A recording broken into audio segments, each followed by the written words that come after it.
there is kind of a positive for the Preds losing this game.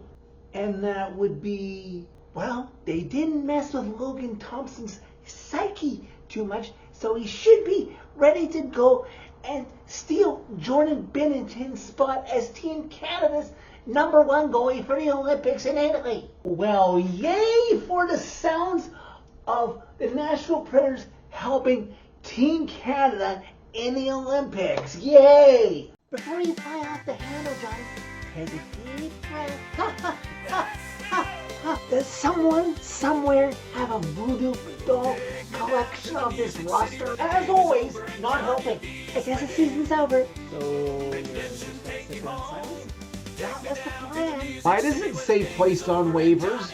Nothing said. I have to talk about dumb moves and a Preds front office. What the hell did I just watch? Do I really need to be here for this at this point? I'm not having flashbacks to Game 4 against the Canucks last spring. At this point, Johnny, you can just splice together old intros. Cutie intro.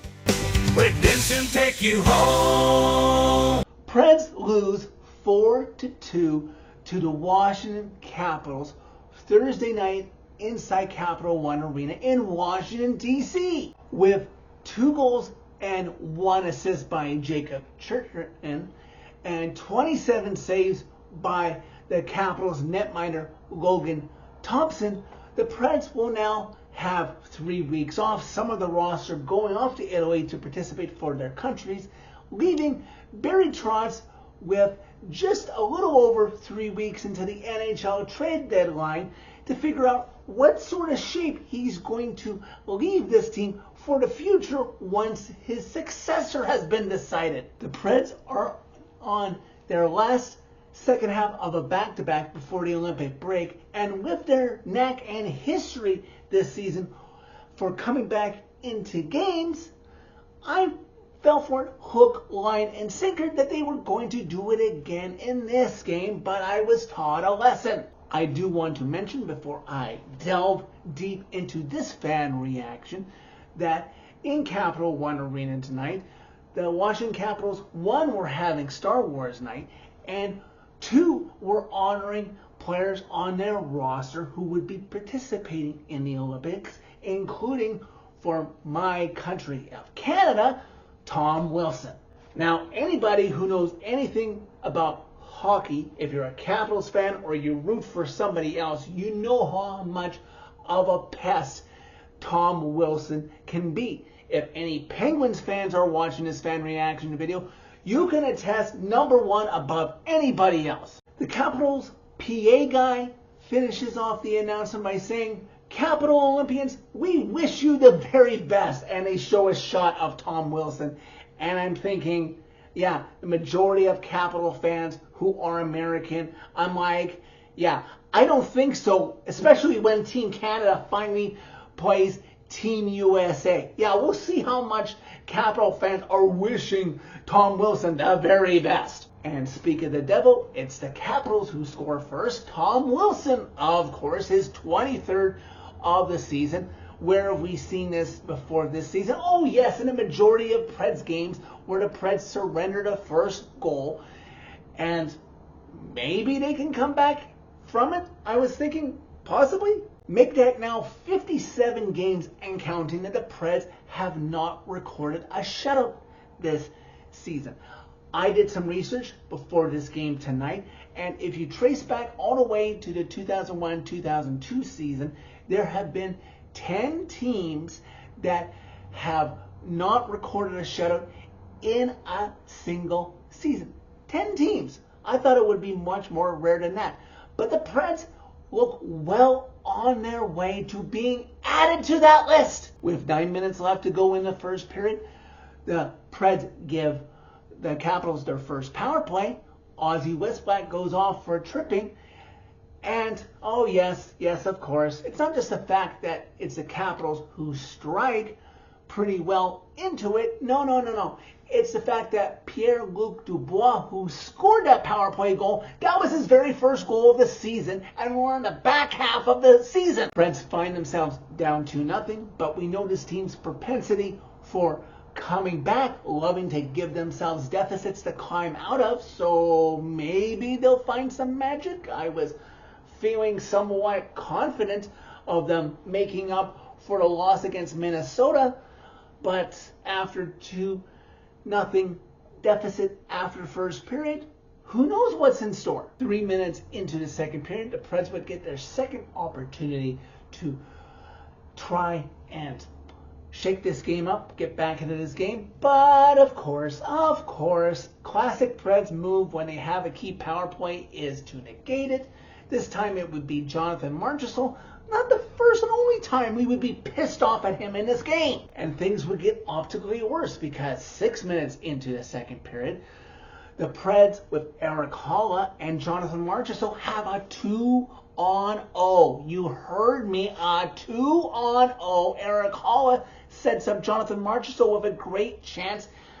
And he can't beat Logan Thompson. Yes, great on Logan Thompson for making the save, but more times than not, a situation like that, you have to frickin' score. On the positive, 7 minutes into the second period, Tom Wilson gets a partial break looking to score his second, and Annunen makes the save, keeping the Preds in the game for the time being. But there's only so much Annunen can do because 2 minutes later, Jacob Chychrun in the neutral zone corkscrews Tyson Jost, goes in the neutral zone and then into the Preds defensive zone using Adam Wilsby as a screen. Chychrun gets a shot off that confuses and beats Annunen, and the Capitals lead 3-0. Just over 5 minutes left to go in the second period.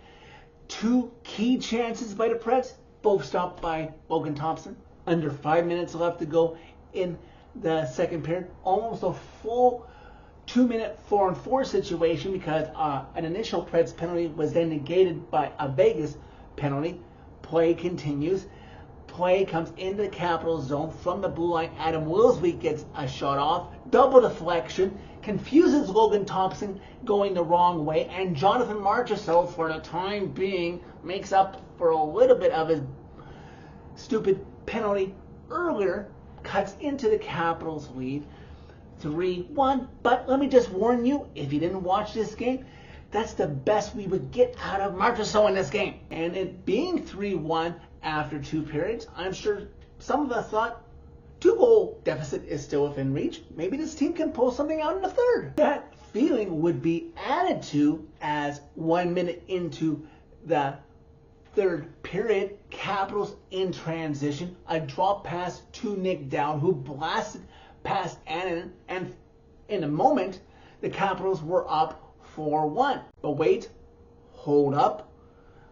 The Preds coaching staff, obviously with communication from video coach Lawrence Filoni, is talking it over. They call their timeout for more time to review just to make sure. And there's a pause. But yes, the Preds are challenging it for offside. I've got the Caps feed for this game because I can't have anything nice of consistently having FanDuel, and even the Caps crew is saying that it's going to be close, and on replay that they show me, it is ever so close, but the officials deemed that it was offside, which means the game stays at 3-1 Capitals. And maybe some lady luck goes the Preds' way, because from the moment the clock was reset to when it was offside, 23 seconds after that, the Preds go the other way, going close, and big sexy Michael McCarron is able to chip one home past Logan Thompson, and the Preds went from the possibility of being down 4-1 to now being within a goal, down 3-2. Whole new hockey game, you have to think. Preds Nation feeling a little bit more confident, some giddy in their step that maybe the Preds can pull this thing out and have some confidence going into the Olympic break. The officials were not completely on their game in this one. 4.5 into the third period, play was blown dead, and we were all thinking that it was going to be a penalty on the Predators, but upon further review, there's no penalty on a play, so why'd you call it? I like this fact that officials can talk this over and, like it was a football game, pick up a flag if there was no foul on it, but if there was momentum going, don't disrupt it. There's a questionable hit by Tom Wilson on Ozzie Westblack just over 6 minutes into the third period. No call. Preds would then successfully kill off a Brady Shea tripping penalty. And yeah, I know, I vent about it in my Preds fan reaction videos plenty of times this season that Brady Shea takes the wrong turn, the wrong penalty, and maybe you want to be upset that he took the penalty, but at least they killed her off. No. What comes up next should anger and frustrate every Preds fan, and in the moment, at least tonight, his Preds teammates. Under 7 minutes left to go in regulation. Preds still down just 3-2, and in the neutral zone where the refs can clearly see him, Jonathan Marchessault. What in the world were you doing? He slashes Nick down right in the back, clear as day. Yeah, I will admit that Nick Dowd sold it a little bit, but it wasn't incidental contact where you can clearly send both guys off, even though I would have liked it to have been done. No. Marchessault was blatant and stupid, whatever brain fart or whatever adjective you want to use. If the Preds were playing in, say, 2 days, I would be completely understanding if Bruno wanted to scratch him to teach him a lesson. And you know what happens when you take dumb penalties like that? Of course, the opposing team scores on a power play to make you pay, insult to injury, and it's Jacob Chychrun who is the one who last touches the puck, and it beats Annan, and the Capitals are in a more comfortable position, now up by 2 goals, up 4-2. Bruno cannot be happy. The Capitals feed catches a glimpse of him on the bench. He's in between being upset that Nick Dowd didn't get called for embellishment, I'm sure, but also, Jonathan, what in the world were you doing? And I would kind of like to be a fly on the wall in the Preds dressing room after this game.